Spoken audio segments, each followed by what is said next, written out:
if a person goes back on carb, should they Mhm. just, as long as they're working out, should they just keep doing the carbs, or should they periodically go back to keto? Okay, so I think that they should check again how their blood sugar is responding once they are on carbs. So if you did keto, you really should have a blood glucose meter because they usually come hand in hand with the ketone meter. They do both, right? So if you should have that. So once you've brought carbs back in, it's been maybe like 3 weeks, you've gotten past that little lag I said of like sometimes your blood sugar isn't great like after doing keto because your body's getting used to excreting more insulin.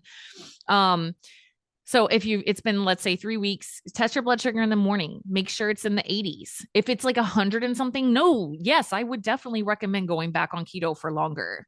You are knocking on your way to type 2 diabetes. If you're waking up in the morning and your blood sugar is consistently 100 something, not Mm. good. So definitely do it longer.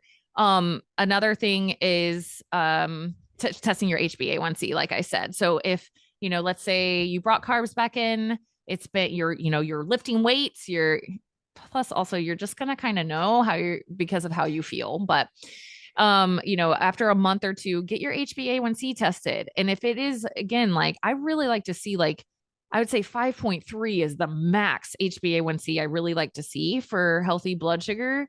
And if not, like I would either consider going back into a phase of keto, or you could try intermittent fasting, and see if like eating carbs, but only during a certain window like of the day might be able to help that on a continuous basis. And then also eating sufficient protein and fiber can also help with blood sugar management as well. So, like, if you're not, some people are like, I'm not doing keto again. I just don't want to do keto again.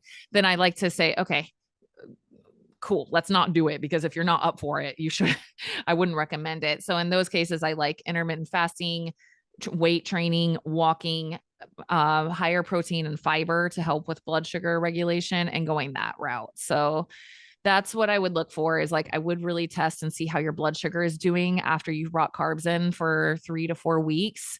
And if you're still having those issues, either go back to keto or try the intermittent fasting, high protein, high fiber approach.